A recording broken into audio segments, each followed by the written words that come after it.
पूरा सेशन में तो 31 लोग के बारे में डिटेल से चर्चा होगी।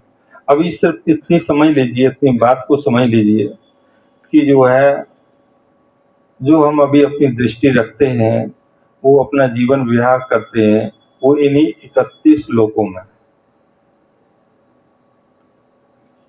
इन्हीं लोकों में जो है। लेकिन एक दृष्टि होती है लोकोत्तर दृष्टि, सम्यक दृष्टि, जो तथागत बुद्ध ने बताई है, इन लोकों से उठ करके। अभी आप इस पूर्णतः गहराई से समझ में नहीं आएगी। जब हम लोकों के बारे में 31 लोक भूमि के बारे में समझेंगे तो आपकी खूब समझ में आएगी। उसके नेक्स्ट सेशन में या अगले कभी मिलेगा, क्योंकि उसमें पूरा एक सेशन होना चाहिए, वही चीज तभी समझ में आएगी। तो इसीलिए तो तथागत को, बुद्ध को कहा है कि लोक विदु अनुत्तर पुरुषोत्तम में सारथी। तथागत बुद्ध को कहा गया,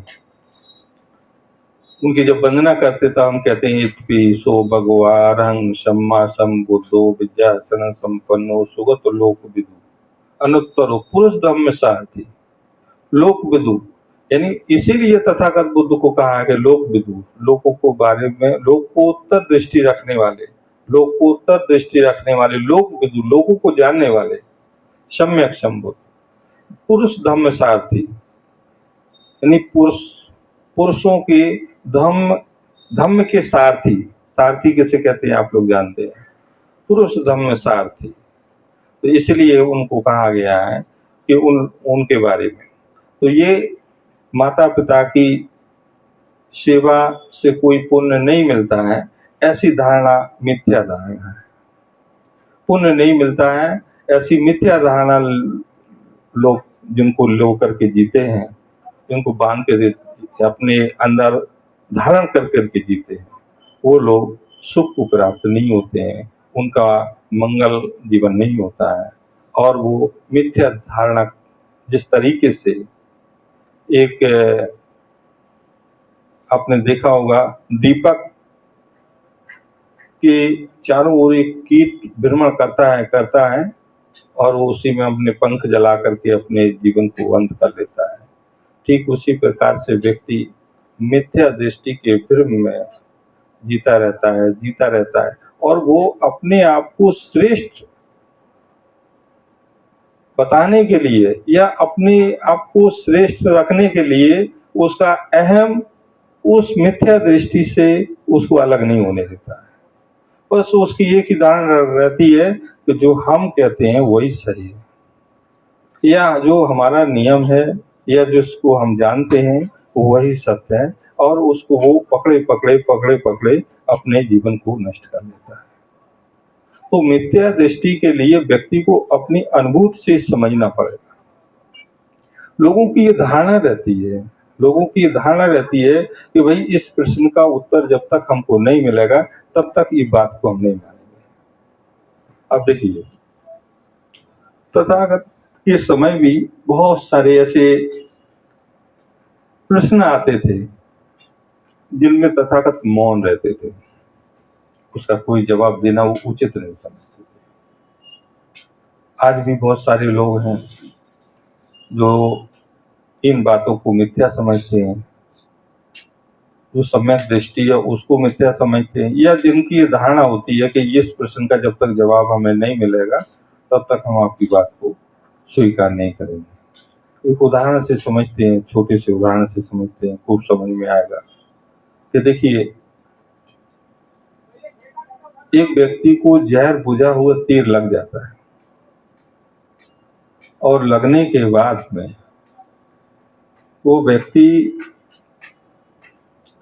उस व्यक्ति को लोग लेके जाते हैं ऐसे वैद्य के पास में जो उपचार के लिए, किसका उपचार हो सके।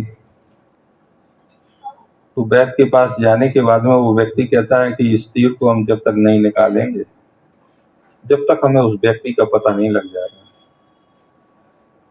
इस तीर को हम जब तक नहीं निकालेंगे, जब तक हमें उस तीर को चलाने वाले की मनसा पता नहीं लग जाएगी, इस तीर को हम जब तक नहीं निकालेंगे, जब तक हमें ये नहीं पता लग जाएगा कि वो कैसा दिखता है, छोटा है, नाटा है, ऊंचा है, बड़ा है, मोटा है, पतला है, ढेर सारी बातें प्रश्न करता है।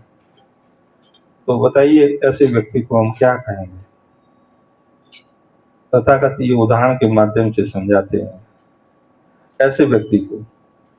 ठीक उसी प्रकार से यदि हम अपने आप को सोचें कि दुख हमें दूर करना है, कष्टों से छुटकारा हमें लेना है, श्रेष्ठ जीवन हमें जीना है, उत्तम मार्ग आर्य अष्टांगिक मार्ग पे चल करके हमें अपने जीवन को उत्तम बनाना है, सुख शांति भरा बनाना है, तो ठीक उसी प्रकार से वो व्यक्ति का पहले तीर निकालना जरूरी है। अरे उसके बारे में भी बाद में पता लगा लेगा, बाद में लगाया जा सकता है, लेकिन ऐसा नहीं करता है तो वो व्यक्ति मृत्यु को प्राप्त हो जाएगा, वो व्यक्ति मृत्यु को प्राप्त हो जाएगा और अपना भला नहीं कर पाएगा।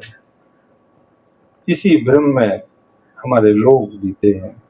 ये कहते हैं कि तथागत के धम्म में ये बात हमारी समझ में नहीं आती और वो संशय और भ्रम में उस उत्तम मार्ग को मानने से, उस अपने कष्टों और दुखों को छुटकारा भरे मार्ग को मानने से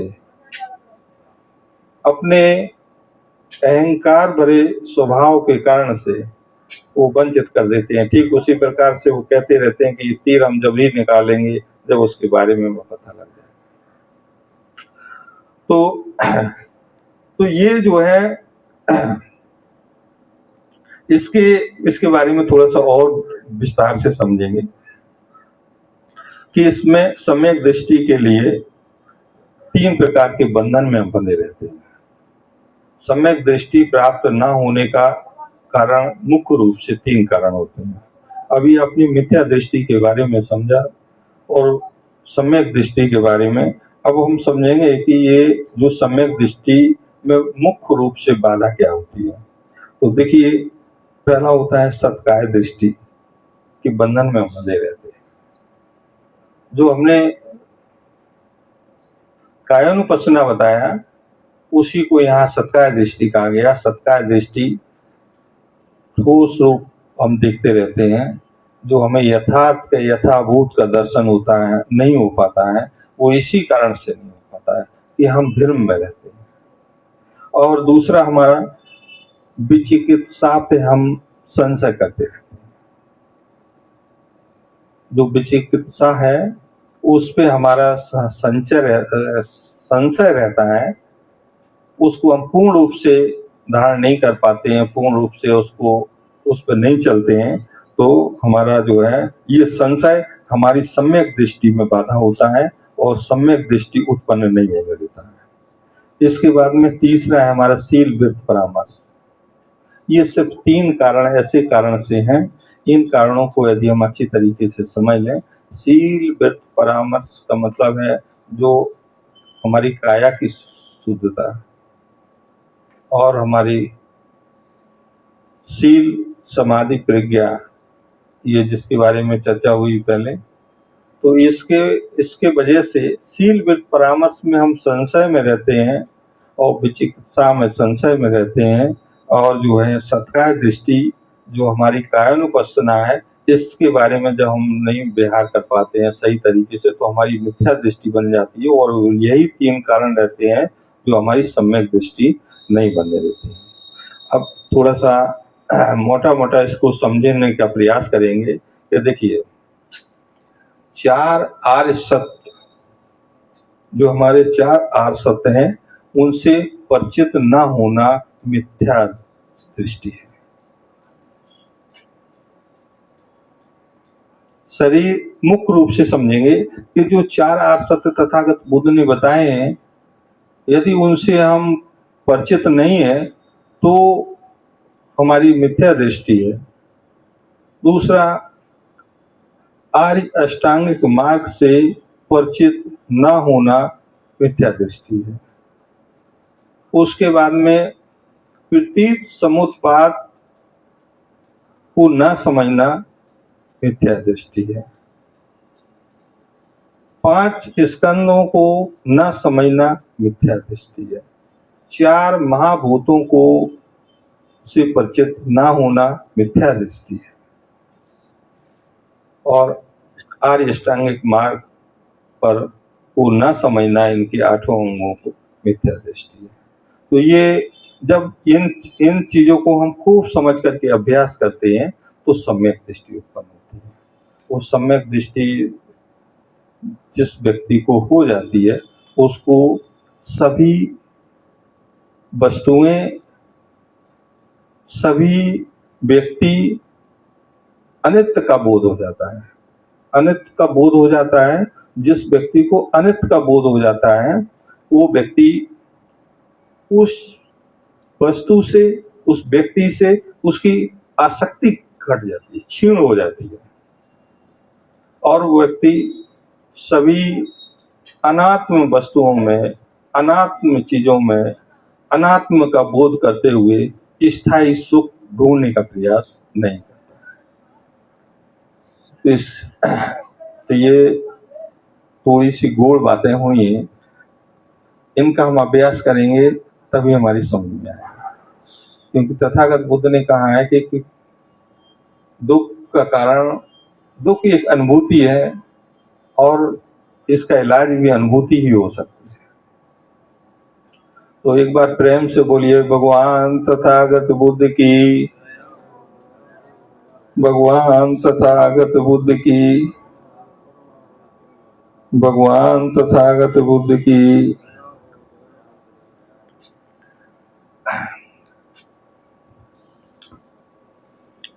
तो इसके बाद में इसका निरंतर हम अभ्यास करेंगे और अनुभूति के माध्यम से समझने का प्रयास करेंगे। सम्यक दृष्टि का मतलब होता है यथाभूत के दर्शन, सत्य के दर्शन। जो भी जिस अवस्था में है, जैसा भी है, उसके दर्शन करना। किसी प्रकार का कोई भ्रम ना हो। जो भी है वर्तमान में है, यथाभूत ही है। उसमें देखिए भोक्ता भाव से नहीं, उसको तटस्थ भाव से देखना। सारी घटनाएं, जो व्यक्ति भोक्ता भाव से नहीं देखता है, कोई प्रतिक्रिया किसी के प्रति नहीं करता है, किसी घटना के प्रति प्रतिक्रिया नहीं करता है, वो व्यक्ति बस तटस्थ भाव से देखता है, उसको यथाभूत दर्शन करता है, वो सम्यक दृष्टि को प्राप्त होता है। सम्यक दृष्टि एक स्थिति है। सम्यक दृष्टि वाला वर्तमान में जीने का प्रयास कोशिश करता, वर्तमान में जीता है, और वो जैसा भी है वैसे ही दर्शन करता है। जैसे कि हम एक जलते हुए मोमबत्ती को देखते हैं तो सम्यक दृष्टि वाला देखेगा, ये देखेगा कि ये जो इस पल इसकी रोशनी है, इसकी लो है, अगले पल वो नहीं है, अगले पल वो नहीं है, फिर उसके अगले पल वो नहीं है, फिर उसके पल नहीं। मिथ्या दृष्टि वाला देखेगा कि वो जो दिख रहा है वही पहले है, वही बाद में है, वही अभी है। अगर वो पहले है, बाद में है, अभी है, तो मोमबत्ती खत्म क्यों हो रही है?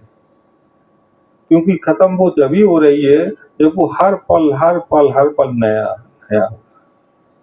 और ये व्यक्ति के ध्यान करने से, मेडिटेशन करने से, अभ्यास करने से व्यक्ति को प्राप्त होता है। इसका एक ही माध्यम है, इसका ध्यान करना, अभ्यास करना। जिस तरीके से हम शरीर को देखते हैं, स्थूल अवस्था में देखते हैं, और सम्यक दृष्टि वाला ध्यान करता है और देखता है कि हमारा पूरा शरीर एक साबुन की झाग जैसे बुदबुदे हैं पूरे शरीर में, जो प्रत्येक सेकंड उदय होते हैं, व्यय होते हैं, उदय होते हैं, व्यय होते हैं। देखता है, सम्यक दृष्टि वाला व्यक्ति देखता है कि हमारे शरीर में जो वेदनाएं होती हैं वो उदय होती हैं, व्यय होती हैं, उदय होती हैं, व्यय होती हैं, कुछ समय के लिए, स्थायी नहीं होती हैं। वो सम्यक दृष्टि वाला देखता है कि इस संसार में जितनी भी चीजें हैं, सभी चीजें परिवर्तनशील हैं, परिवर्तन हो रहा है, क्षण क्षण परिवर्तन हो रहा है, क्षण क्षण परिवर्तन हो रहा है, और उसमें वो स्थायी सुख ढूंढने का प्रयास नहीं करता। क्योंकि जो चीज परिवर्तन होना है, हमारी काया परिवर्तन होना है, हमारी भौतिक चीजें परिवर्तन होना है, समय में परिवर्तन होना है, फिर स्थायी सुख ढूंढने का वो व्यक्ति प्रयास नहीं करता है। वो व्यक्ति की सम्यक दृष्टि हो जाती है। कोई भी घटना घटती है तो वो सिर्फ देखता है, उसको तटस्थ भाव से देखता है, प्रतिक्रिया नहीं करता है। यही उसकी सम्यक दृष्टि है। वो व्यक्ति अपने आप को तटस्थ रखता है, यथाभूत के दर्शन करता है, जो भी देखता है उसमें परिवर्तन देखता है, जिस चीज को वो देखता है उसमें परिवर्तन उसको दिखाई देते हैं, वो सम्यक दृष्टि से देखता है। सभी प्रकार के तथागत के मार्ग को वो सम्यक तरीके से देखता है, और उसमें अपना मंगल देखता है, उसमें परिवर्तन देखता है, उसको उदय व्यय देखता है। वही मंगलकारी दृष्टि होती है, वही सम्यक दृष्टि होती है। तो बोलिए भगवान तथागत बुद्ध की, भगवान तथागत बुद्ध की। तो देखिए, इस प्रकार से हम जो है अभ्यास करेंगे, ध्यान साधना के माध्यम से करेंगे, और अपने आप में सम्यक दृष्टि उत्पन्न करने का अभ्यास करेंगे, और धीरे धीरे धीरे धीरे धीरे धीरे धीरे धीरे परिवर्तन होता है। एक दिन नहीं होता है, लेकिन एक दिन जरूर होता है। एक दिन में नहीं होगा, लेकिन एक दिन जरूर होगा। अभ्यास करने से होगा, निरंतर अभ्यास करने से होगा, और स्वयं की अनुभूति से होगा। जब हम स्वयं अनुभूति के माध्यम से उसको जानेंगे, एक दिन में नहीं होगा, लेकिन अभ्यास करते रहेंगे निरंतर। जैसे हमने आपको बताया था सम्यक व्यायाम, सम्यक व्यायाम बताया था। सम्यक व्यायाम में वो आप धीरे धीरे करिए, आप उसको करिए, घर पे अभ्यास करिए, और धीरे धीरे अभ्यास करने से 4 प्रकार के व्यायाम सम्यक व्यायाम में होते हैं। उन 4 प्रकार के सम्यक व्यायाम में जब आप तटस्थ हो जाएंगे, जब आपके अंदर सारे दुर्विचार आपके बाहर हो जाएंगे, सम्यक विचार आपके अंदर होंगे, उनका संवर्धन आप करेंगे, तो हमारी सम्यक दृष्टि हमको उत्पन्न होगी। और सम्यक दृष्टि जब होगी तो हमको हर चीज को, हर वस्तु को हम उसी अवस्था में देखेंगे। तो बोलिए भगवान तथागत बुद्ध की, भगवान तथागत बुद्ध की। अब इसके बाद में हम लोग 10 मिनट का आनापान का अभ्यास करेंगे। हाथ पैर थोड़ा सा सीधा कर लीजिए आप लोग।